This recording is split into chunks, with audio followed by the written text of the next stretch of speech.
This really happened. In 1924, a professor in Tokyo brought home an Akita puppy. His name was Hidesaburo Ueno. He named the dog Hachikō, not as a mascot, as family. Every morning they walked together to Shibuya Station. The professor boarded the train for work.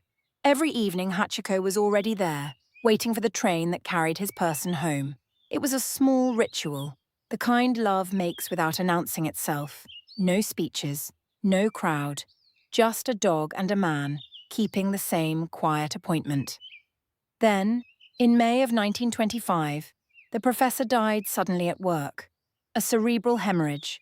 He never stepped off that evening train. Hachikō waited anyway. At first, people thought it was confusion, a dog who hadn't understood the news yet. Then a day became a week. A week became a season. Hachikō kept returning to the same place, at the same hour, as if loyalty had its own clock. Commuters began to notice. Some brought food, some sat nearby, quiet, as if keeping him company. Station workers learned his face. The story spread through Tokyo, not as spectacle, but as something tender people needed to believe. In a city learning how to move faster, here was a creature who refused to leave a promise unfinished.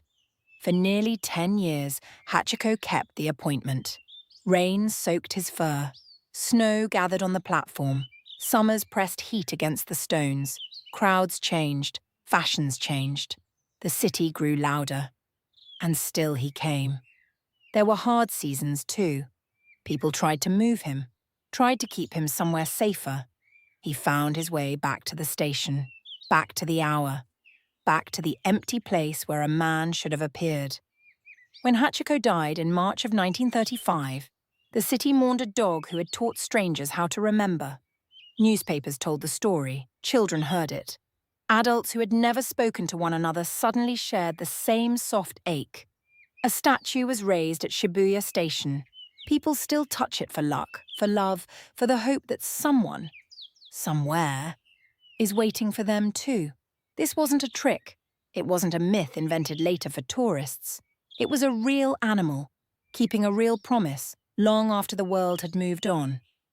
The professor's students, the neighbors, the strangers with scraps of food, they became part of the story because Hachikō made devotion visible.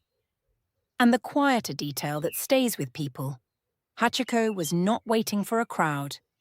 He was waiting for one person, one face, one familiar step coming down from a train that would never arrive again. That kind of love does not negotiate with convenience. It simply returns. Maybe that's why the story lasts. Because in a busy station, in a busy life, devotion can still look like this, showing up again and again for someone you love, even when the train no longer brings them home. Follow for more good.